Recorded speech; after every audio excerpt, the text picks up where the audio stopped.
Good morning, students.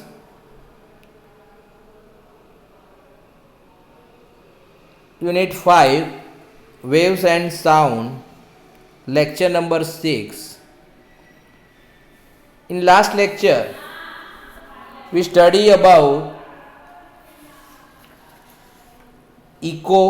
acoustics of building, importance of reverberation of sound, reverberation time, coefficient of absorption of sound. Now, today we discuss most IMP question, Sabine's formula for reverberation of time. એટલે કે રિવર્બરેશન સમય માટે સેબાઇનનું સૂત્ર. તો professor સેબાઇન ને auditorium માટે રિવર્બરેશન માટે એક સૂત્ર આપ્યું, જેને આપણે કહીએ છીએ સેબાઇનનું સૂત્ર. On the basis of observation, professor Sabine put the one formula for reverberation time. The equation T equals to 0.165 into V divided by sigma alpha into S or sigma AS. Now, અહીંયા તમારે પ્રશ્ન question એવો પૂછાય છે કે સેબાઇનનું સૂત્ર લખો, રિવર્બરેશન time માટે સેબાઇનનું સૂત્ર લખો અને દરેકે દરેક પદ માટે દરેકે દરેક ટર્મની વિગત આપો. ધ ક્વેશ્ચન ઇઝ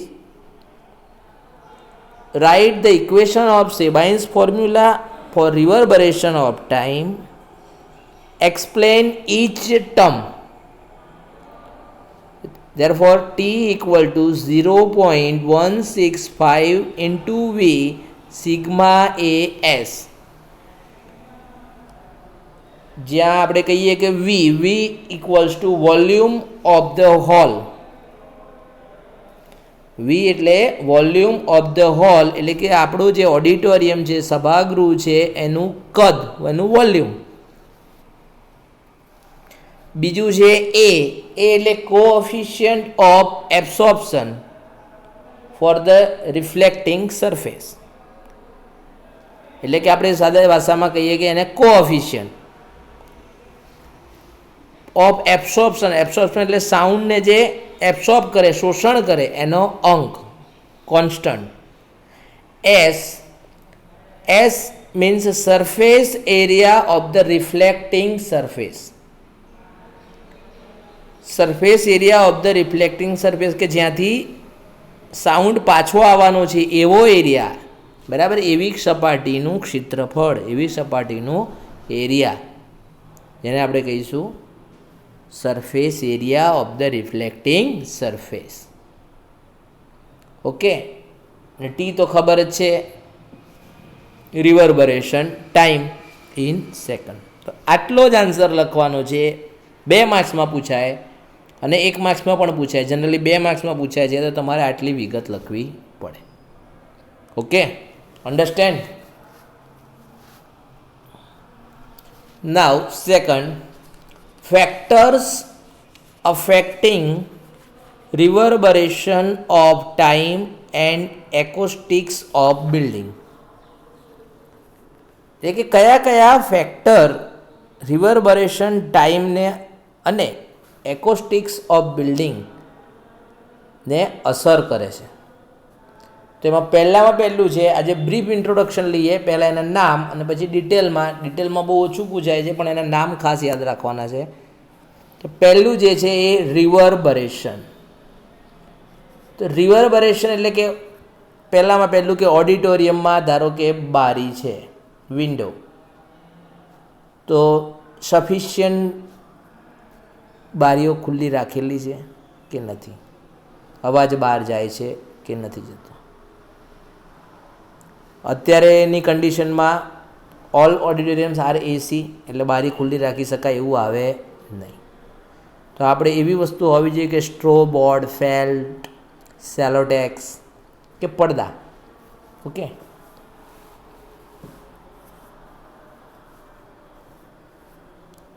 અથવા એન્ગ્રેવ ડિઝાઇન, હેવી કર્ટેન્સ, પડદા એટલે કર્ટેન્સ. પછી પ્રોવાઇડિંગ એકોસ્ટિક સ્ટાઇલ્સ કે જે સાઉન્ડને એબ્સોર્બ કરી લે. ગુજરાતીમાં આપણે કહીએ તો એને દિવાલો, છત જે કોતરકામવાળી, ડિઝાઇનવાળી બનાવવામાં આવે, જેથી કરીને અવાજ ત્યાં છે શોષાઈ જાય. ફૂલ કેપેસિટી ઓફ ઓડિયન્સ, એટલે કે જેટલા પણ ઓડિયન્સ છે એને પૂરેપૂરી સંખ્યાની અંદર છે.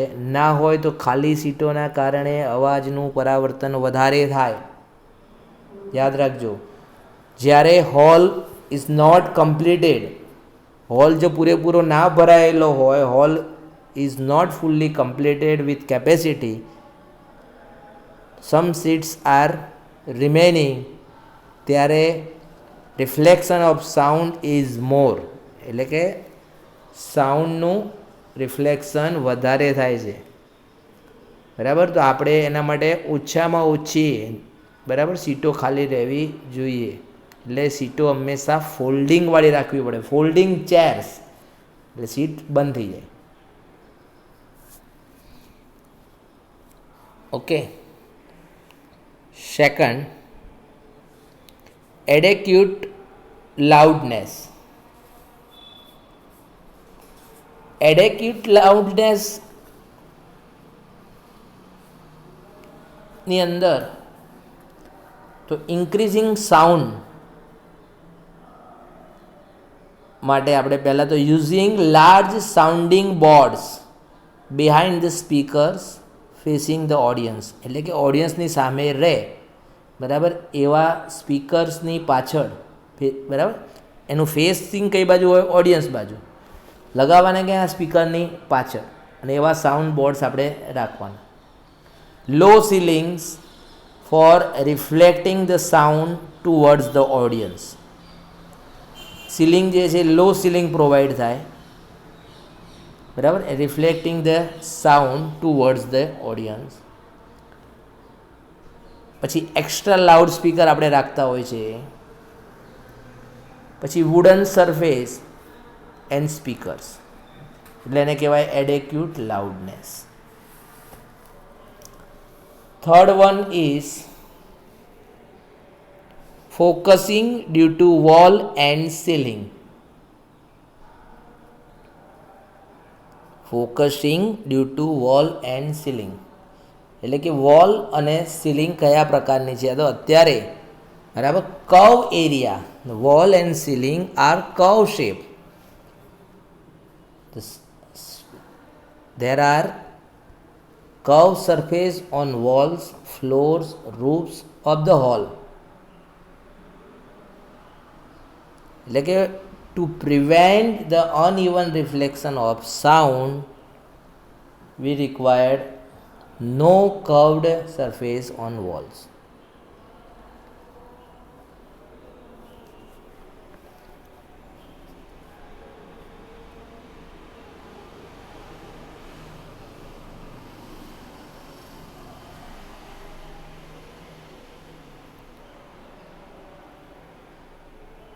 રેઝોનન્સ.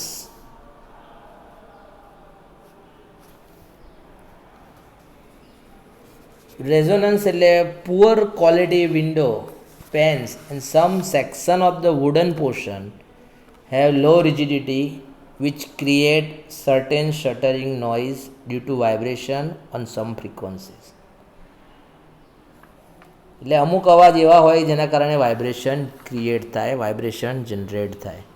તો રેઝોનન્સનું આપણે ધ્યાન રાખવાનું છે.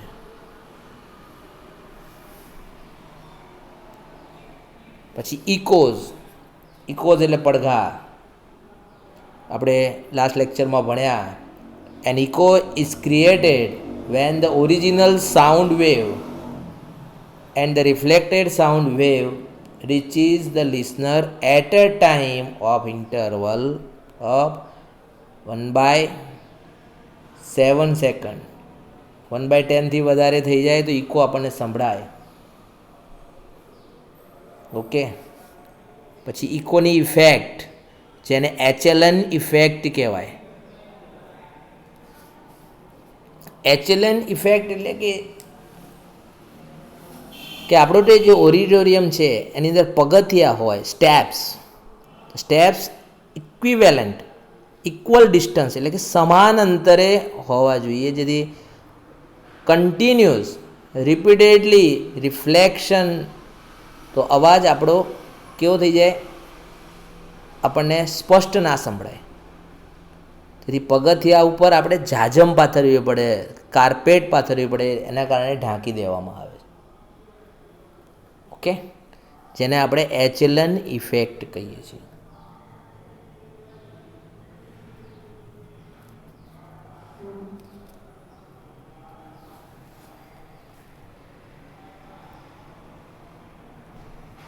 Next is A external noise. External noise એનો મતલબ થયો કે બહારના અવાજો. તો there are 3 types of external noise. First, airborne noise.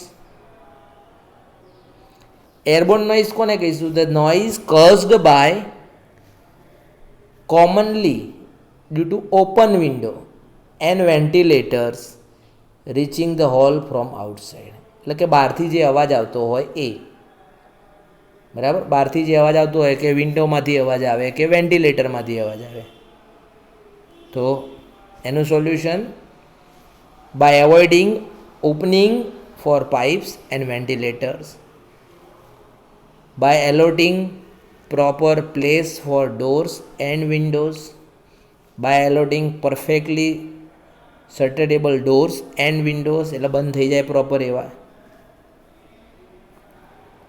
Second is structure borne noise. Structure borne noise કોને કહીશું? તો the noise made by the structure of the building is called a structure borne noise. એટલે કે બિલ્ડિંગનું structure જ એવું હોય જેના કારણે આપણને, તો એને મિનિમાઇઝ કરવા માટે using double walls having air space between ધેમ.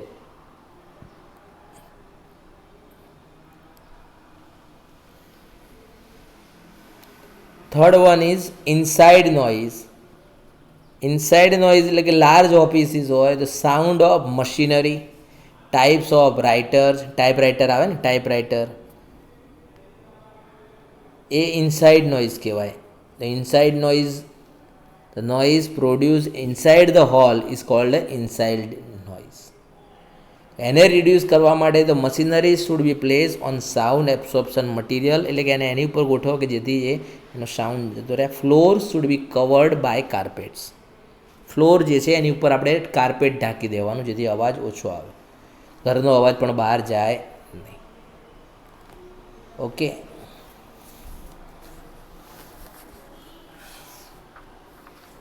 તો in last I will brief the following are the condition for good acoustics hall. એટલે કે સારી કન્ડિશન કઈ?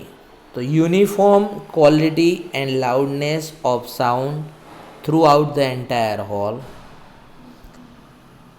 The hall should have an optimum reverberation time. Quality and loudness of sound should not be affected by a presence of variable amount of audience. There should not be HLN effect, and external noise must not disturb the acoustics of hall. Good quality public address systems should be used in hall. Placement of microphones and loudspeaker must be proper. ઘણી વખતે અવાજ આવતા હોય માઇક્રોફોનમાંથી ને. Okay, તો at least here we completed our chapter. અહીંયા આપણે chapter complete કરીએ છીએ. કોઈને કંઈ પણ પ્રોબ્લેમ હોય, કંઈ પણ તકલીફ હોય તો તમારા મેન્ટર સાહેબને કહેજો અને એ મને ફોરવર્ડ કરશે અને હું એનો તમને સમજાવીશ. બરાબર? तो फास्टली આપણે એકવાર રિવિઝન લઈ લઈએ કે ફર્સ્ટ ડે એટલે કે revision of this unit both language revision of this unit first પહેલા દિવસે આપણે શું ભણ્યા હતા બેઝિક ડેફિનેશન 7 થી 8 બેઝિક ડેફિનેશન હતી એ first one is periodic time it is the time required to complete one vibration એને શું કહીશું પીરિયોડિક ટાઈમ એનો યુનિટ હતો second equation t equals to 1/n second હતી frequency it is the number of vibrations performed by the particle in 1 second એટલે કે 1 સેકન્ડમાં particle દ્વારા પરફોર્મ થતા વાઇબ્રેશનને ફ્રીક્વન્સી કહીશું જેને એન કહેવાય એનો યુનિટ હતો હર્ટ્સ થર્ડ વન વેવલેન્થ યાની કે lambda the distance between two consecutive particles in the same phase is called a wavelength it's denoted by lambda the unit of wavelength is metre and small unit is angstrom. 1 angstrom is equal to 10 raised to minus 10 meter or 10 raised to minus 8 centimeter. You must remember this term. Similarly, 1 meter equals to 10 raised to 10 angstrom and 1 centimeter is equal to 10 raised to 8 angstrom. Reversible. For transverse wave, wavelength is the distance between two consecutive crests and or trough. For longitudinal wave, the wavelength is the distance between two consecutive compressions or rarefaction. Speed of sound wave, the distance travelled by the sound wave in the medium per unit time is called the speed of sound wave. Unit is ms meter per second. Amplitude, the maximum displacement of the particle from the main position is called amplitude. એટલે કે maximum distance ઉપર જાય અથવા નીચે જાય denoted by a, unit is meter. Simple harmonic motion SHM. Simple harmonic motion is the motion in which the acceleration of the body is directly proportional to its displacement from a fixed point and is always directed towards the fixed point. Phase of a particle in SHM at any instant is the state of motion of the particle at that instant. The phase is defined stating displacement, direction of motion at the given instant. The particle having equal displacement and the same direction of motion will be in the same phase. બધાને ખબર પડી હશે આ સાથે સાત definition Gujarati મીડિયમવાળા એમની રીતે વાંચી લેશે ના ખબર પડે તો મને પૂછશો કોઈ જ પ્રોબ્લેમ નથી okay now second lecture V study about relation between velocity wavelength અને ફ્રીક્વન્સી એટલે કે આપણે વેલોસિટી વેવલેન્થ અને ફ્રીક્વન્સી વચ્ચેનું સૂત્ર તારવવાનો ક્વેશ્ચન આ પૂછાય છે તો બરાબર wave velocity is equal to distance travel divided by time v is equal to lambda by t. Rewrite v is equal to lambda into 1 by t. Put the value 1 by t is equal to n. Therefore v is equal to lambda n or n lambda. Okay. In 2 mark question એટલે કે 2 માર્કના ક્વેશ્ચનમાં આ પૂછાય છે. You must remember and you must write in your notebook for learning. Second, equation of progressive wave. The equation of SHM is y is equal to a sin omega t એટલે કે y is equal to a sin omega t. Substituting એટલે કે ઓમેગાની જગ્યાએ 2 pi upon t આપણે value મૂકીએ value put કરીએ તો આપણને મળશે y is equal to a sin 2 pi upon t. હવે એની જગ્યાએ સ્મોલ ટીની જગ્યાએ આપણે વેલ્યુ મૂકવાની છે T minus X by V, એટલે આપણું ઇક્વેશન બનશે Y is equal to A sine 2π by T into T minus X by V. ટી વડે અંદર મલ્ટીપ્લાય કરી દેવાનું. Y equals to A sine 2π T by T X by VT, અને વીટીનું ઇક્વેશન આપણને મળી જશે લેમડા. તો final equation Y is equal to A sine 2π T by T X upon lambda. This is the progressive equation of progressive wave. બરાબર, અને આપણે આ 5 માર્ક્સ 4 થી 5 માર્ક્સમાં પૂછાય છે. પછીના લેક્ચરમાં આપણે ટ્રાન્સવર્સ વેવ અને લોંગિટ્યુડનલ વેવનો ડિફરન્સ જોયો હતો, અને ક્વેશ્ચન પણ તૈયાર કરવાનો છે. મોસ્ટ આઈએમપી ક્વેશ્ચન છે, દરેક લોકોએ કરવાનું છે. તો બરાબર, ટ્રાન્સવર વેવ કોને કહેવાય અને લોંગિટ્યુડનલ વેવ, આમાંથી એને પણ એક્સપ્લેન પણ કરી શકાય. The particle of the medium vibrate in the direction perpendicular to the direction of propagation of the wave. Perpendicular સામે આવશે પેરેલલ, ક્રિસ્ટ અને ટ્રફ સામે કોમ્પ્રેશન એન્ડ રેરફેક્શન. ડાર્ક લાઇન કરે છે એ જ ખાસ યાદ રાખશો, એના ઉપરથી પોઈન્ટ્સ બનાવી દેવાના. Solid, liquid and gases, shape, volume, okay, polarize and not polarize. યાદ રાખજો બધા, અને આ ડિફરન્સ બધાએ તૈયાર કરી દેવાનો છે. બીજું ખાસ બધાને જાણ કરવાની કે હવે આ ચેપ્ટરની વર્કબુકમાં જેટલા પણ ક્વેશ્ચન હોય એ ક્વેશ્ચન લખીને કમ્પ્લીટ કરીને એના ફોટા પાડીને પીડીએફ બનાવીને તમારે મેન્ટરને નેક્સ્ટ પછીના બુધવાર સુધીમાં મોકલી દેવા. ફરીથી બોલું છું કે આ ચેપ્ટર કમ્પ્લીટ થઈ ગયું છે, તેથી તેના વર્કબુકમાં જેટલા પણ ક્વેશ્ચન્સ છે એ બધા કમ્પ્લીટ કરીને લખીને ફોટા પાડીને ફોટા કમ્બાઈન કરીને પીડીએફ બનાવીને તમારા મેન્ટરને મોકલી દેવા. એ મને જણાવશે. ઓકે, બરાબર. બુધવાર સુધીમાં. Next ultrasonic waves. તો અલ્ટ્રાસોનિક વેવ્સ આપણે જોયા કે મોર દેન, એની ફ્રીક્વન્સી મોર દેન 20,000 હર્ટ્સ, એને અલ્ટ્રાસોનિક વેવ કહીશું. એવી રીતના બીજા હતા ઇન્ફ્રાસોનિક વેવ, જે લેસ દેન 20 હર્ટ્સ, અને આપણે સાંભળી શકીએ એવા એ 20 થી 20,000ની વચ્ચે, એટલે ઓડેબલ કહેવાય.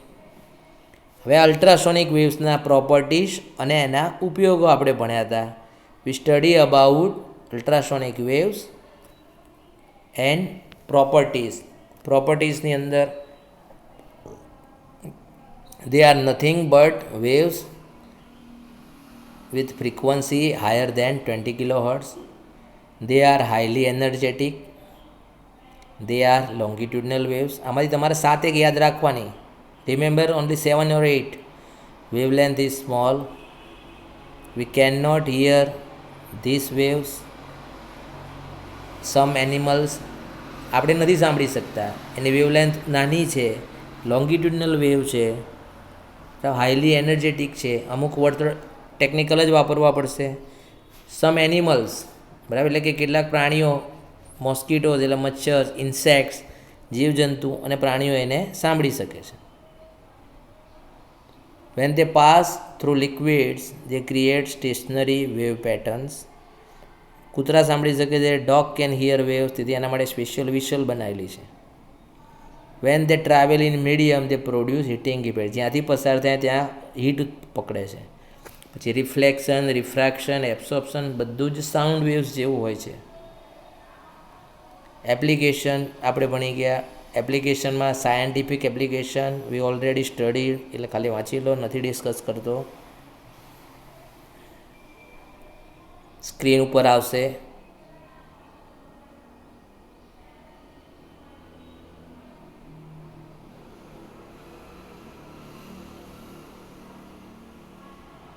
ઇન્ડસ્ટ્રીયલ એપ્લિકેશન એ પણ બધા જોઈ લો. હમણાં લાસ્ટ લેક્ચરમાં જ આ ભણાયેલું છે, એટલે એને યાદ જ હશે લાસ્ટ.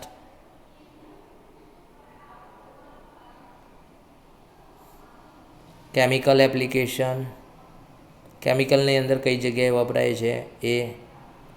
મેડિકલ એપ્લિકેશન, મેડિકલમાં ખાસ વધારે એનો યુઝ થાય છે ડિઝીઝ ટ્રીટમેન્ટ માટે, એબનોર્મલ ગ્રોથ માટે, સર્જિકલ યુઝ. ડેન્ટલ એટલે દાંત માટે, દાંતના કટિંગ માટે. બાયોલોજિકલ એપ્લિકેશન, બરાબર, કે પ્રાણીઓને બીવડાવવા માટે. Thank you very much. બરાબર, દરેક લોકોને ખબર પડી હશે. ના ખ્યાલ આવ્યો હોય, કંઈ પણ ના ખબર પડે તો તમારા મેન્ટરને મેસેજ કરી દેજો અને જે પણ ક્વેશ્ચનમાં ખ્યાલ ના આવ્યો હોય એ જણાવજો. ઓકે, જય સ્વામિનારાયણ.